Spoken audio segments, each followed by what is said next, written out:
शांति।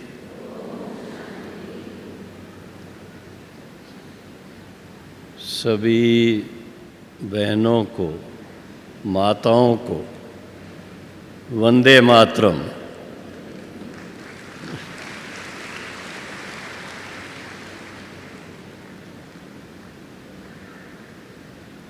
बाबा के इस विशेष स्थान पर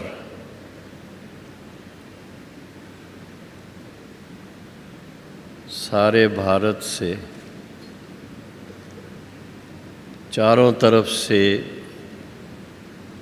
खास माताएं बहनें आकर के शांतिवन की शोभा बढ़ा रही हैं।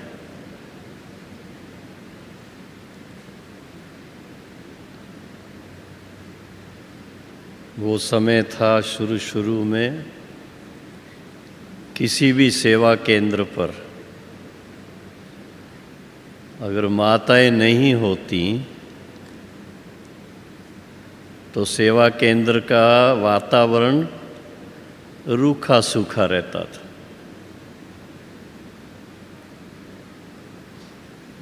बाबा के अवतरण के बाद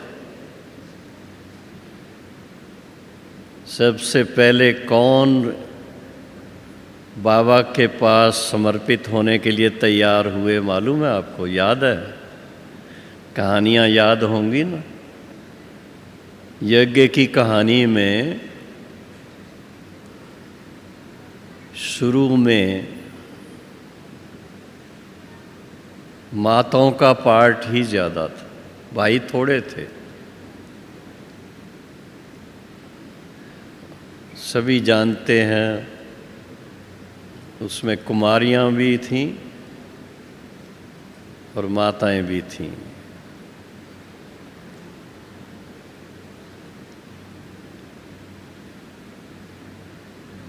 मम्मा को पहले ट्रस्ट का बाबा ने हेड बनाया 1937 में। 18 जनवरी 1937 उस दिन का बाबा का लिखा हुआ पत्र जो है, कभी आप लोगों ने पढ़ा भी होगा। उस समय प्रजापिता ब्रह्मा कुमारी ईश्वरी विश्वविद्यालय नहीं था, नाम नहीं था। कौन सा नाम था याद है आपको? ओम मंडली था। तो बाबा ने पत्र लिखा था, मैं ओम मंडली माता के चरणों में अपना तन मन धन सब समर्पित करता। और बाबा के सिग्नेचर क्या होते थे? ओम लिखते थे, ओम।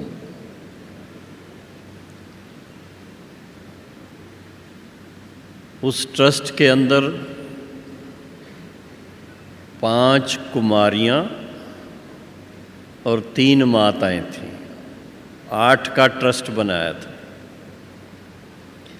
बाबा ने स्वयं को उस ट्रस्ट का प्रेसिडेंट नहीं बनाया, मम्मा को प्रेसिडेंट बनाया था। तो आप सोच सकते हो, जब भगवान ने अवतार लिया, इस धरा पर आए, तो सबसे पहले किस पर नज़र पड़ी बाबा की? भगवान शब्द यूज़ कर रहा हूँ क्योंकि लिखा हुआ है इधर, भगवान से प्रीत की रीत निभाने की विधि। जो टॉपिक देते हैं थोड़ा उसको सामने रखना पड़ता है, नहीं तो भगवान तो भक्ति मार्ग का शब्द है ना, ज्ञान मार्ग का शब्द तो भगवान कभी सुना नहीं है आपने। कौन सा शब्द सुनते रहे हैं? बाबा। बस जो बच्चा जन्म लेता है माँ के पास, उसके मुख से भी पहला शब्द क्या निकलता है? बाबा। तो इसी तरह से बाबा ने एक नई शुरुआत इस संसार में की।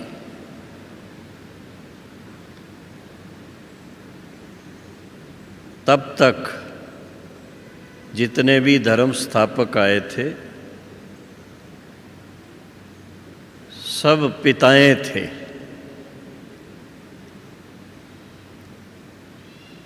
और विशेष भारतवर्ष में अनेक मठ पंथ जो भी थे सबके हेड गुरु जी थे, गुरु।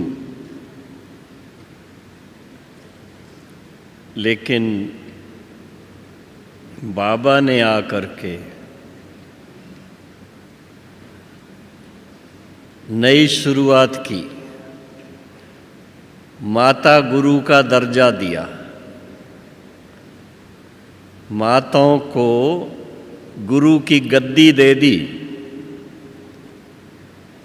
कोई गुरु अपनी गद्दी देता है कभी? सुना है कभी अपने जीते जी किसी को गद्दी पर बिठाए? लेकिन बाबा खुद नहीं गद्दी पे, ऐसा नहीं कि बाबा बैठा रहे और माताओं को नहीं बैठाए।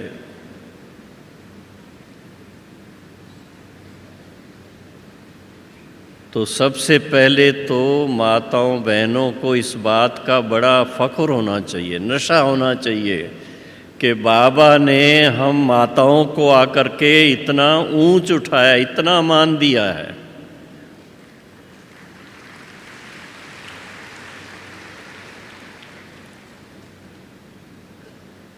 जिस ज़माने में बाबा ने शुरुआत की थी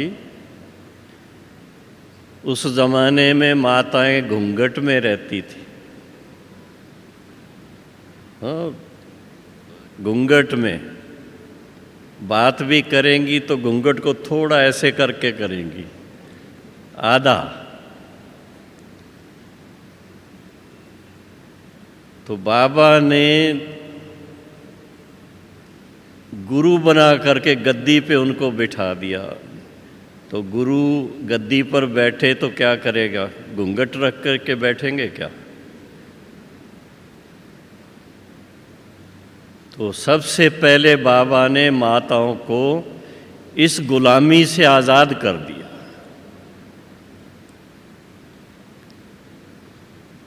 उस प्रथा को ही ख़त्म कर दिया। हालांकि अभी भी हमारे सेंटरों पर माताएं आती हैं, राजस्थान की हैं, हरियाणा की हैं, हिमाचल की हैं, कोई और भी इलाके की होंगी जो अभी तक भी जहाँ घूंघट की प्रथा चलती है। लेकिन धीरे धीरे आप देखेंगे वो भी थोड़ा थोड़ा करके घूंघट चला जाता है। फिर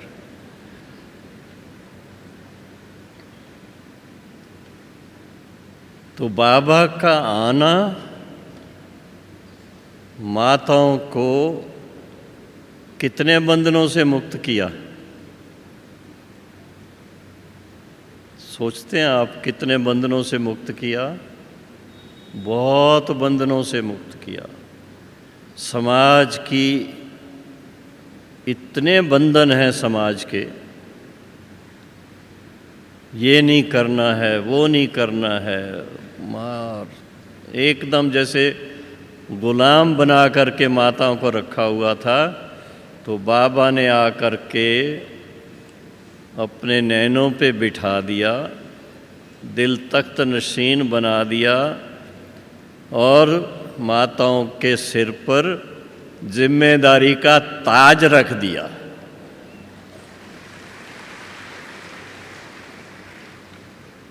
कौन सी जिम्मेदारी? बाबा ने जिम्मेदारी वो दी है जो माताएं खुशी से स्वीकार कर लेती हैं कि फिर से भारत को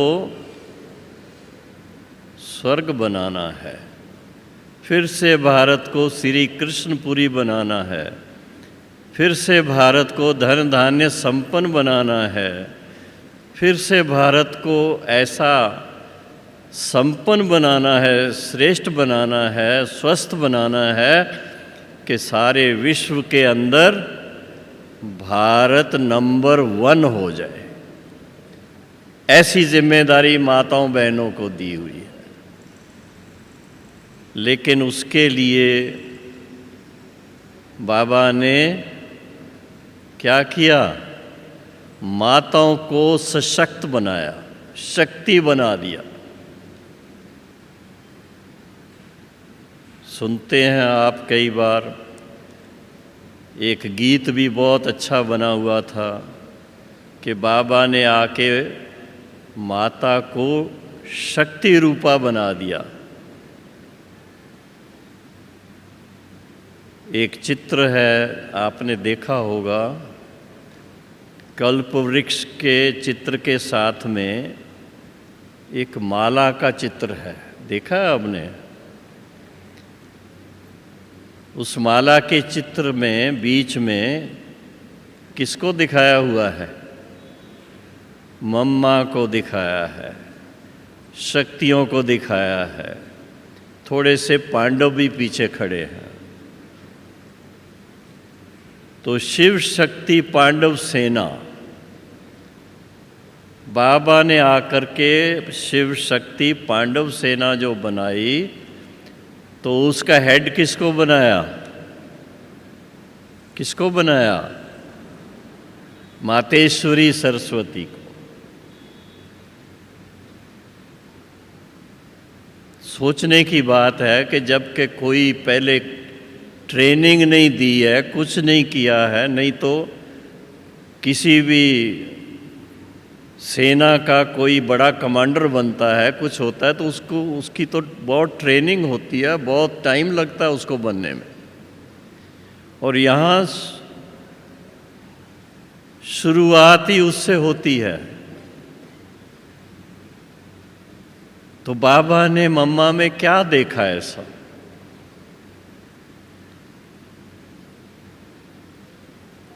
तो ये तो सभी जानते हैं कि इस यज्ञ की स्थापना, रुद्र गीता ज्ञान यज्ञ की स्थापना शिव बाबा ने की, परमपिता परमात्मा शिव ने की। निमित्त बीच में ब्रह्मा बाबा को बनाया। तो शिव बाबा ने जो स्थापना की, उसमें माताओं बहनों को इस योग्य समझा कि ये जो कार्य शुरू कर रहे हैं, इसकी शुरुआत से लेकर के संपन्न स्थिति तक पहुंचने के लिए माताएं ही इस बात को ठीक से कर पाएंगी। वैसे दुनिया में क्या कहते हैं, 2 माताएं भी एक साथ रहना उनके लिए मुश्किल होता है, ऐसे कहते हैं ना, सुना होगा आपने, प्रैक्टिकल भी देखते होंगे, कई आपके सामने भी झंझट झमेले आए होंगे इसी कारण से। लेकिन बाबा ने माताओं की विशेषताओं को उजागर किया, जो तब तक बिल्कुल सुषुप्त स्थिति में थी। माताओं के अंदर क्या क्या विशेषताएं थीं, वो बाबा ने उस चीज़ को उजागर किया, शिव बाबा ने। और उसमें सबसे बड़ी बात जो बाबा ने कही, साकार बाबा के मुख के द्वारा हम सुनते थे, बच्चियां यज्ञ की सेवा के लिए बहुत ईमानदारी से सेवा करती हैं। छोटी बात नहीं है ये, भगवान आपको सर्टिफिकेट देता है कि यज्ञ की सेवा के निमित्त जो माताएं बहनें हैं वो बहुत ईमानदारी से सेवा करती हैं। इसलिए माताओं को चुना।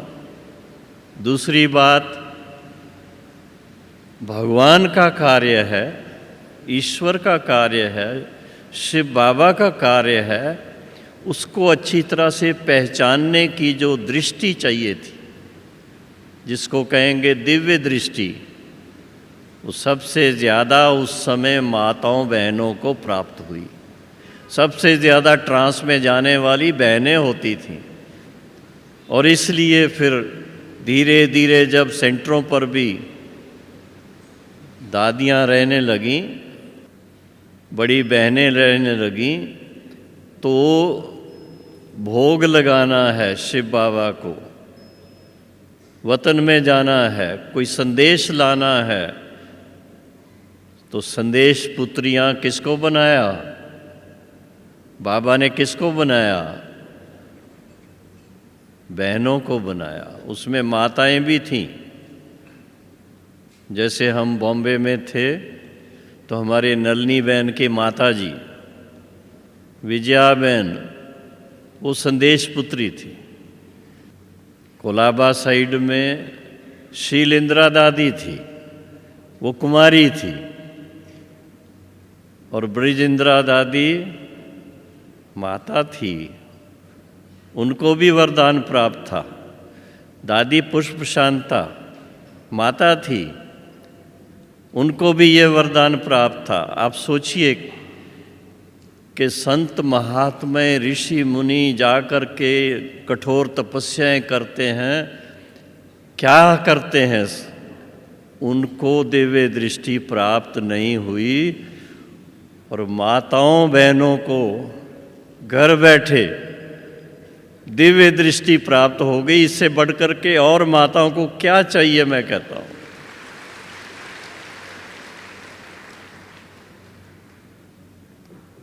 क्या मज़ा आता था जब जन्माष्टमी होगी, उनके द्वारा, संदेश पुत्रियों के द्वारा सत्यु की सीनरी बाबा कैसे दिखाते थे। बहुत बहुत एक रमणीक वातावरण बन जाता था। तो इस हिसाब से देखें तो संगम युग जो है, इस संगम युग को नाम बाबा ने दिया है कि ये पुरुषोत्तम संगम युग है। इस संगम युग पर किसका नाम सबसे ज़्यादा है? माताओं का नाम। तो बाबा ने माताओं को क्यों इतना ऊंचा बनाया, इसके पीछे क्या राज क्या है? राज बहुत छोटा सा है कि जीवन में कुछ भी हुआ, कैसी भी प्रॉब्लम्स आई घर के अंदर, लेकिन माता जी भगवान को नहीं भूली। भगवान के मंदिर में ज़रूर जाना, प्रसाद ज़रूर चढ़ाना, प्रसाद लेकर के आना, परिवार को खिलाना, उस प्रथा को माता जी ने सदा कायम रखा। आप लोग कभी पता नहीं फिल्म देखते हैं या नहीं। मैं एक बार सेवा के लिए हांगकांग गया था। तो हांगकांग में जहाँ मैं रुका हुआ था, जिस परिवार के अंदर,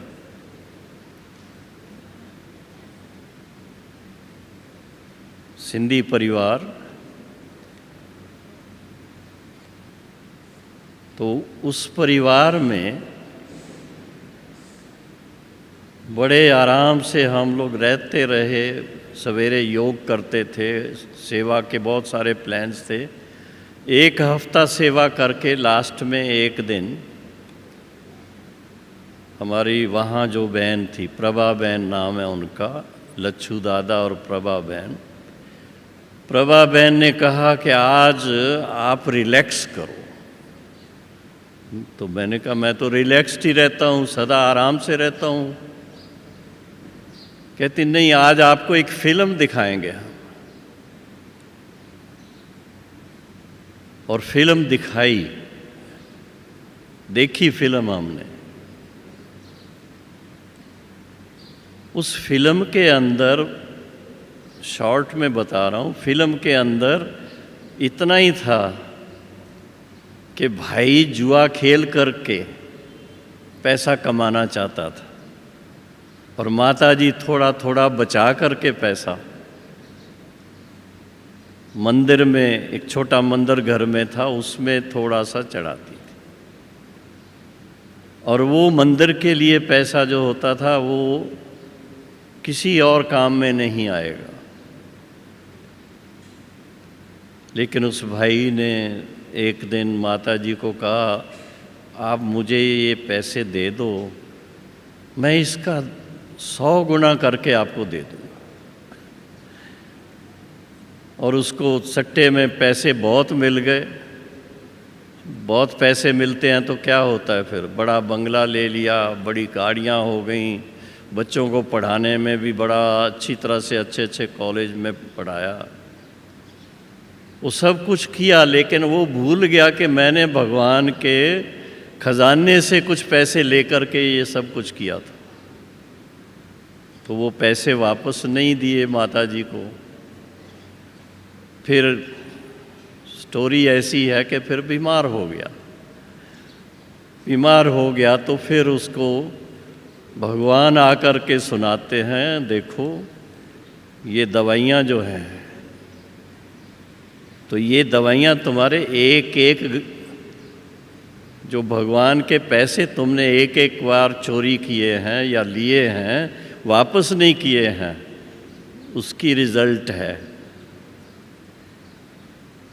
क्योंकि उसके पैसों से जो उसने कमाए थे जुए से, उससे बच्चों को भी संस्कार नहीं मिले और खुद भी बीमार हो गया, क्योंकि लाइफ ऐसी जीने लग गया। और अंत में फिर माता को कहा, भगवान को मेरी तरफ से भोग लगाओ तो मेरी यह बीमारी छूट जाए। तो इस तरह से उसकी बीमारी तो छूटी, भोग लगाया तो बीमारी छूट भी गई, सच्ची बात है ये। लेकिन इस हिसाब से आप सोचिए कितनी डिफ़िकल्टीज माताओं के सामने आती हैं, लेकिन भगवान के साथ बड़ी प्रीत सदा रखती हैं, कभी भूलती नहीं हैं। इसलिए बाबा उसका रिटर्न आकर के देता है माताओं। मुझे याद है साकार बाबा के द्वारा बॉम्बे के अंदर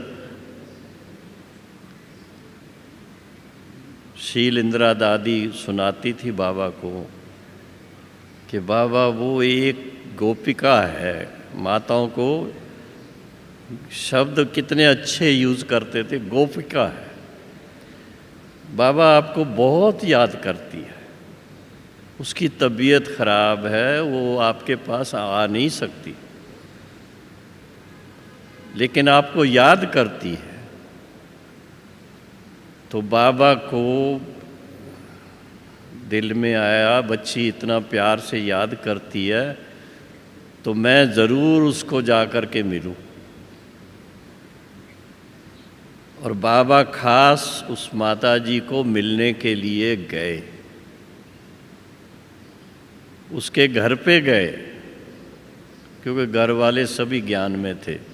घर पे गए, माता जी को जाकर के मस्तक पे थोड़ा ऐसे हाथ फिराया कि माता जी आप तो बिल्कुल ठीक हो। बच्ची कहते थे, माता तो नहीं, बाबा कहते थे, बच्ची आप बिल्कुल ठीक हो, एकदम अच्छे हो। और टोली खिलाई। माता जी की तबीयत तब से ठीक हो गई। वो तो ठीक होना ही था, लेकिन भाव ये है कि बाबा को अपने बच्चों से और ख़ासकर माताओं बहनों से, जो बाबा के यज्ञ की रक्षक बनी और यज्ञ को आगे बढ़ाने में जिन्होंने अपना तन मन धन, चाहे छोटी सी रुमाल की गांठ बांध करके उसमें कुछ छुपा करके भी यज्ञ में लगाया, लेकिन उसकी कितनी बाबा को वैल्यू थी। एक माता ने, अभी मैं आपको एक बहुत अच्छी रियल बात सुना रहा हूँ। हमें ज्ञान में आए हुए अभी 8-9 महीना हुआ था। बाबा उस समय बॉम्बे में आए हुए थे, साकार बाबा की बात कह रहा हूँ।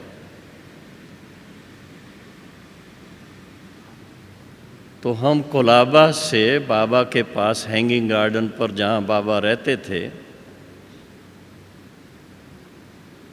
कोलाबा से जाते थे सवेरे मुरली सुनने के लिए।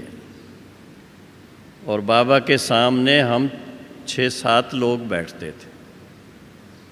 आनंद किशोर दादा, पुष्प शांता दादी, शीलेंद्रा दादी, रतन मोहिनी दादी, रतन मोहिनी दादी की माता जी, शील दादी की माता जी, एक रामी बहन शील दादी के साथ थी वो, और मैं जाता था। कोई एक आधे कोई और भी होंगे। 6-7 लोग सामने बैठते थे। और 6:30 बजे पूरे सवेरे का टाइम, 6:30 बजे फ़ोन की घंटी बजती थी और बाबा कुर्सी पर बैठे हुए फ़ोन उठा करके बात शुरू करते थे। और बात क्या थी? मुरली शुरू हो जाती थी। आप सोचिए, किसी की फ़ोन आए और बाबा फ़ोन पर मुरली सुनाए। हाँ, अगर आप बाबा को फ़ोन करो और आपको बाबा मुरली सुनाए तो क्या नशा चढ़ेगा आपको। तो माता शीलेंद्रा दादी की भाभी थी। भाभी फ़ोन करती थी, उसका नाम था कमला भाभी। वो फ़ोन करती थी और बाबा फ़ोन उठा करके प्यार से मुरली शुरू कर देते थे। मीठे मीठे बच्चे। तो हम तो नोट्स लिखते रहते थे अपनी डायरी में। तो उस समय इतना हमें आइडिया नहीं था कि बाबा किसी का फ़ोन आए और फ़ोन पर सारी मुरली सुनाए। आप सोचो, आधा घंटा के करीब, कभी आधा घंटा से थोड़ा ज़्यादा भी हो जाए, इतना टाइम बाबा मुरली सुना रहे हैं उनको। और मुरली जो चलती थी वो एक के लिए नहीं चलती थी, बाबा के सामने जैसे सारी विश्व की आत्माएं हों, सबको जैसे विश्व को सुना रहे हैं। बाद में पता चला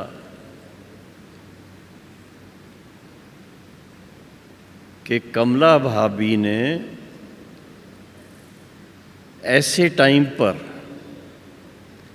जब यज्ञ का बैगरी पार्ट था, माउंट आबू की बात है, और ईशु दादी से बाबा ने पूछा, बच्ची भंडारी में कितना है? बोला 8 आना बाकी है बाबा। रोज़ का रोज़ रसद खरीदनी होती थी। तो कहा बाबा सिर्फ 8 आने हैं। कहा अच्छा बच्ची, कोई बात नहीं। 11 साढ़े 11 बजे विश्वरतन दादा पोस्ट लेकर के आते थे। और पोस्ट में उन दिनों में आप सोचिए कितनी सस्ताई के दिन थे। 1000 रुपया मनी ऑर्डर से आया।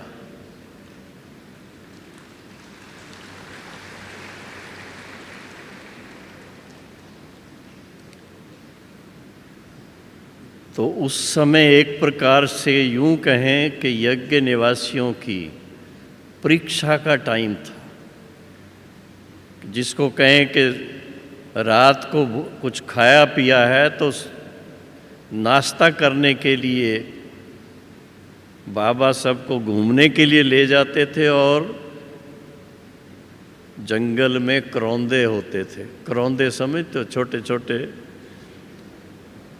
वो खा कर के नाश्ता होता था इनका। तो जब यज्ञ की ऐसी स्थिति थी, ऐसे टाइम पर वो माता जी निमित्त बनी, और वो दिन और आज का दिन आप देखिए, तब से लेकर के यज्ञ की उन्नति उन्नति उन्नति होती गई।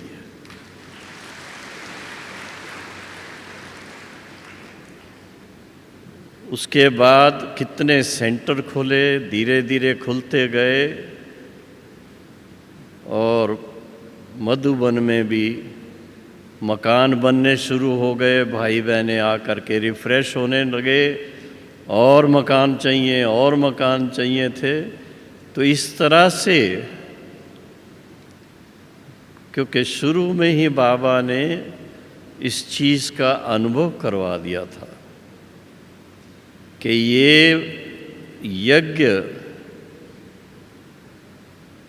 सर्वशक्तिवान बाप का यज्ञ है। ओम मंडली के अगेंस्ट जो लोग थे हैदराबाद सिंध में, तो वो तो बहुत कोशिश किए थे कि ये यज्ञ ना चले, लेकिन बाबा को इतना निश्चय था कि मेरा कार्य नहीं है, ये साकार का कार्य नहीं है, ये उस सर्वशक्तिवान का निराकार का कार्य है, और ये कभी रुकने वाला नहीं है।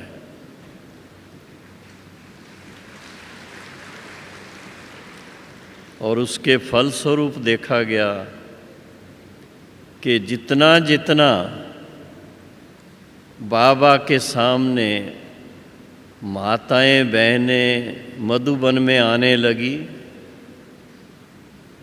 चाहे कोई गांव से आई, चाहे कोई शहर से आई, चाहे कोई बड़े घर से आई, चाहे कोई छोटे घर से आई, बाबा ने सभी को एक नज़र से,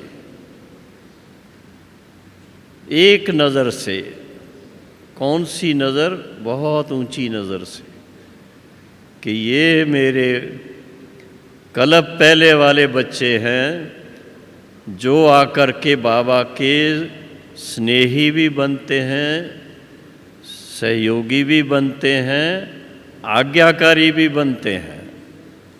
क्योंकि बाबा की आज्ञाकारी बनने वालों में अधिकतर माताएं बहनें ही रही हैं, आज दिन तक भी मैं कह रहा हूँ। बहुत सहन करती हैं, कोई को मार भी पड़ती है। अच्छा तो नहीं लगता कहना कि भाई हमारी बहनों को मार पड़े, लेकिन मुझे पता है मार भी खा लेती हैं, लेकिन बाबा की इज्जत रखती हैं कि बाबा को जो मैंने वचन दिया है उसका पालन करूंगी। तो आप सोचिए, जब इतना निश्चय से अगर कोई चलते हैं तो बाबा उनकी रक्षा ज़रूर करता है। और देखा गया यहाँ आते आते कई भाई बहनें मिलते हैं, अपने पतियों को ले आती हैं माताएं, फिर आके परिचय देती हैं कि ये पहले नहीं चलते थे, लेकिन अब ये बाबा के यज्ञ स्नेही बन गए हैं। पहले माता जी को सेंटर पे छोड़ने जाते हैं, फिर धीरे धीरे थोड़ा थोड़ा कान में आवाज़ सुननी शुरू हो जाती है, फिर धीरे धीरे थोड़ा मेडिटेशन में हिस्सा लेना शुरू करते हैं, फिर गुरुवार के दिन भोग लेना शुरू करते हैं, और फिर उसके बाद रेगुलर स्टूडेंट बन जाते हैं।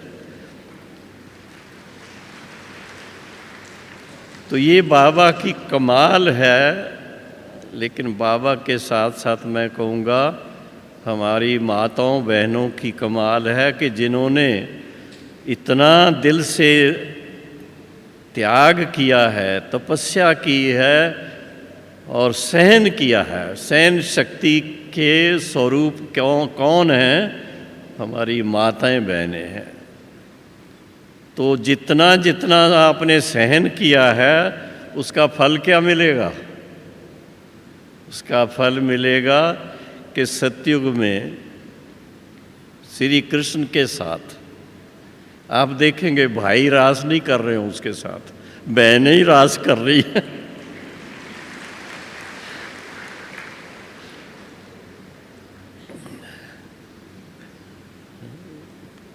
कल एक अखबार आई थी मेरे पास, उसमें श्री कृष्ण के कई सारे वो दिखाए हुए थे पिक्चर के गोपियों के साथ, जो कहते हैं हर एक गोपी के साथ कृष्ण रास कर रहा है। अब सोचिए आप, 8 दिखाते हैं तो बाद में समझ में आता है कि नहीं, 8 गद्दी जो चलती है उसमें Shri Krishna the first, the second, the third, ऐसे करके 8 होंगे। इसलिए वो इस तरह से दिखाते, क्योंकि भक्तों को तो भावना में अभी ये सोच नहीं चलता है कि ऐसे कैसे हो सकता है 8 के साथ एक साथ रास करें, साक्षात्कार होता है ऐसे। तो ऐसी ऐसी बातें जब हम देखते हैं तो उसका एक ही है कि भगवान ने खास बच्चों की प्रीत को देखकर उसका रिटर्न दिया है। प्रीत की रीत निभाई है, बच्चे भी निभाते हैं, बाप भी निभाता है। मैं अपनी बात सुना दूं, पहले भी सुनाई हुई है वैसे तो। एक बार मेरी तबीयत खराब हो गई, हॉस्पिटल में था, और उसी टाइम बाबा बॉम्बे में आए, साकार बाबा।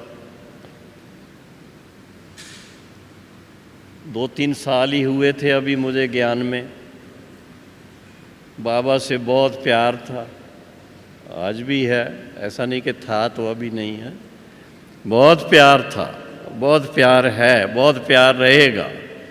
लेकिन मैं हॉस्पिटल में और बाबा बॉम्बे में, वो भी बहुत नज़दीक थे हॉस्पिटल के, कोई ज़्यादा दूर नहीं थे। तो मुझे आया कि मैं बाबा को फ़ोन करूं। मैंने बाबा को फ़ोन किया कि बाबा आप बॉम्बे में आए हैं, मेरी बहुत दिल है आपसे मिलने की, लेकिन मैं हॉस्पिटल से बाहर नहीं आ सकता हूं। मेरा ऑपरेशन नाक का हुआ था, हड्डी टेढ़ी थी, वो ठीक हुई थी। तो मैंने बड़े भोलेपन में, बच्चों की तरह मैंने कहा बाबा आप नहीं आ सकते हैं? बाबा ने कहा इंतज़ार करना, बच्चे को कहेंगे रमेश को, तो बता देंगे आपको कब आएंगे। और फिर शाम को फ़ोन आ गया कि अभी बाबा आपसे मिलने के लिए आ रहे हैं। और बाबा हॉस्पिटल में आए, बगीचे में बेंच पर बैठे, गोद में लिया, टोली खिलाई, और कुछ टाइम बैठ कर के बहुत अच्छी अच्छी बातें सुना करके, और इस तरह से बाबा ने बच्चों की संभाल की। आप सोचिए, भूल सकते हैं क्या उसको?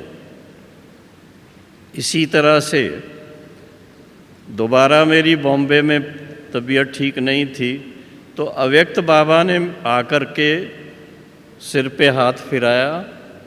सभी ने देखा था, उस समय देखा था बॉम्बे में जब बाबा आए थे, आके ऐसे हाथ फिराया और कहा अभी बिल्कुल ठीक हो जाएंगे।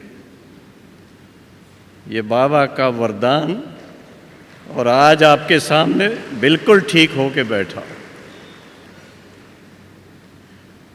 तो ये सब बातें जब सोचते हैं तो आज की जो टॉपिक दी हुई है कि भगवान से प्रीत की रीत निभाने की विधि, तो मैं तो कहता हूँ हमें विधि आए या ना आए, भगवान कैसे प्रीत की रीत निभाता है उसको ही अगर हम देखें और उसी को फॉलो कर लें तो भी प्रीत की रीत निभा सकते हैं।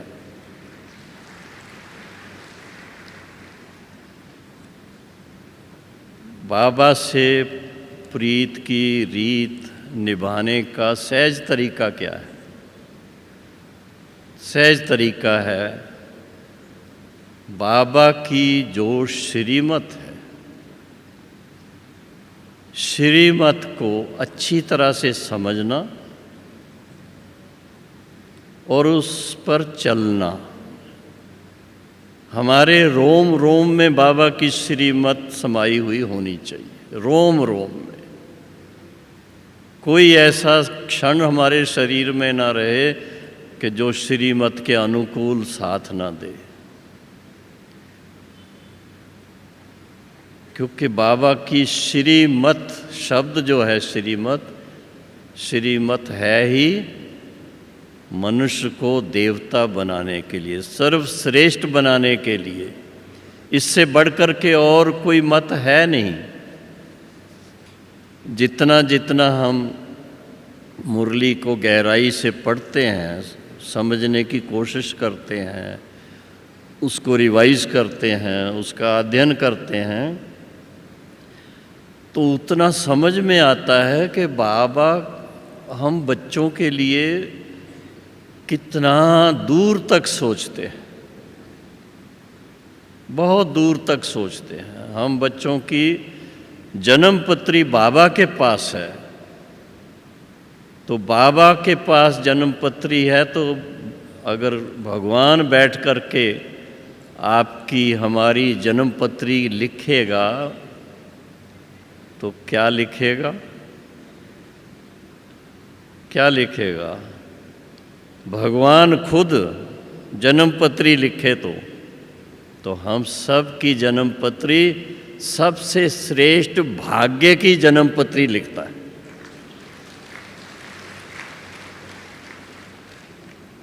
माताओं को संगम युग पर शक्ति रूपा बना दिया और भविष्य में क्या बनेगी? महारानी बनेगी।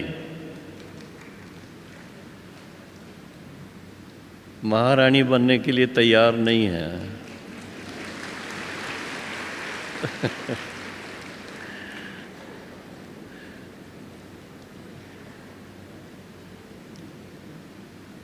आपको तो बहुत नशा होना चाहिए बहनों। सतयुग से लेकर के किसका नाम पहले आता है? श्री लक्ष्मी, श्री नारायण। पहले श्री राधे, श्री कृष्ण, फिर श्री लक्ष्मी, श्री नारायण। आज की मुरली अनुसार 2 कला कम होती है, तो भी ये त्रेता में भी पहले माता जी का नाम है श्री सीता, फिर श्री राम का नाम है। तो आप सोचिए, माताओं का रुतबा इतना बढ़ाने वाले बाप को माताओं से कितना प्यार है, कितना प्यार है, कितना प्यार है।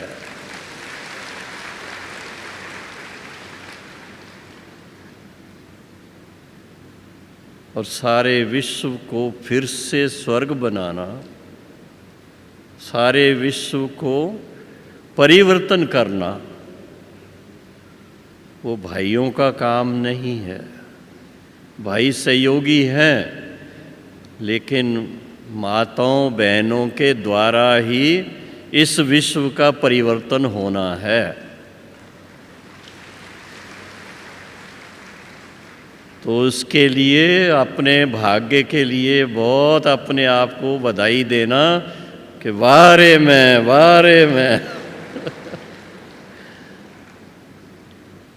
अभी आप जानती हो, इस वर्ष सेवा के लिए हम लोगों ने जो सेवा के लिए टाइटल सोचा है, जिसके अंतर्गत सारा वर्ष मनाएंगे, उसका नाम दिया है वैश्विक ज्ञान उदय द्वारा, विश्व ज्ञान उदय द्वारा स्वर्णिम युग। दूसरे प्रोग्राम बहुत किए हैं, आखिर भी सतयुग की स्थापना की बात आती है तो वो कभी करेंगे। तो बाबा कहता है अभी नहीं तो कभी नहीं, अभी से लेकर के वो करनी है। और उसका आधार है ज्ञान उदय, सबके अंदर ज्ञान की जागृति लाने के लिए अभियान चाहिए। सभी जानते हैं हमारे अहमदाबाद के महादेव नगर की चंद्रिका बहन और उनके साथ में युवा वर्ग की बहनें और भाई सभी ने मिलकर के बहुत बड़ा कार्यक्रम बनाया है। एक बड़ी बस बनाई है और उस बस में ज्ञान के चित्र भी हैं, उसके अंदर फिल्म भी दिखाते हैं, ड्रामा भी करके दिखाते हैं। और वो बस भारत के कोने कोने में जा कर के वो प्रोग्राम कर रही है और 3 साल तक वो प्रोग्राम चलने वाले हैं। आपके भी स्थान पर वो बस आने वाली है।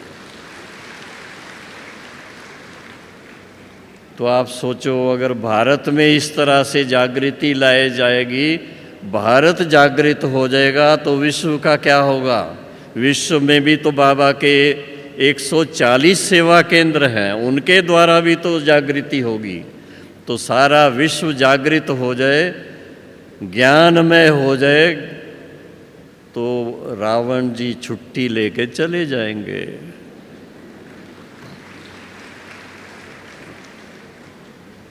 कई बार भाई बहनें ड्रामा करते हैं ना, तो माया को दिखाते हैं, रावण को दिखाते हैं, अब मेरा तो कोई, मेरी ताकत ही नहीं हो चलती है, मेरा भी जो कुछ पहले मेरा हाल था अच्छा, अब बेहाल हो गया है। और बड़े प्रेम से हाथ जोड़ करके छुट्टी लेके चले जाते हैं। तो विजय किसकी हुई? इसीलिए आपकी निशानी है इसी बात की, विजय की निशानी नवरात्रि के दिनों में किसकी पूजा होती है? हाँ, देवियों की होती है। और उस समय भी खास नौ दुर्गा जिसको कहते हैं, तो दुर्गा पूजा होती है। तो हे दुर्गाओं, सभी बहनों दुर्गा हो आप।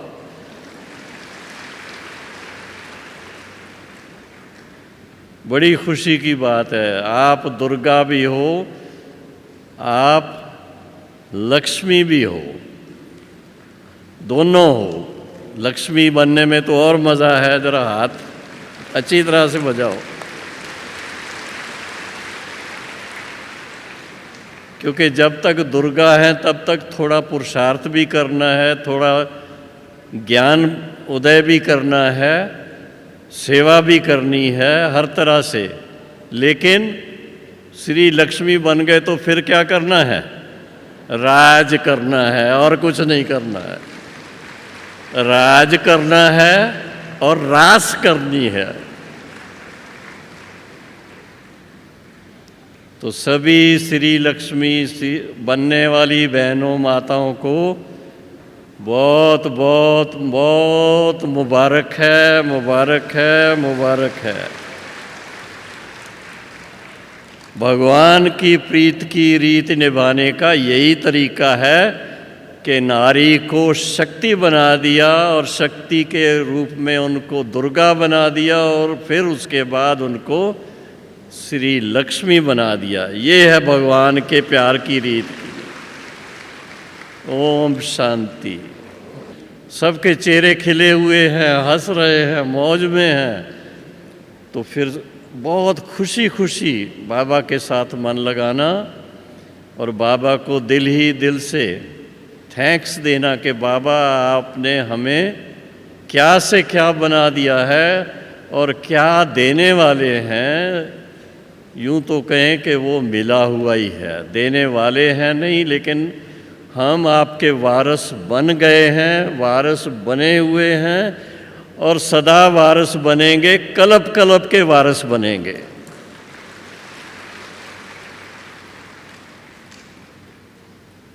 तो अभी चलो बाबा के पास सूक्ष्म वतन में। ब्रह्मा बाबा और शिव बाबा दोनों के साथ सूक्ष्म वतन में खुशी खुशी नैन मुलाकात करो और फिर बाबा को थैंक्स देते देते अपने भविष्य के भाग्य को भी देखते रहना। ओम शांति।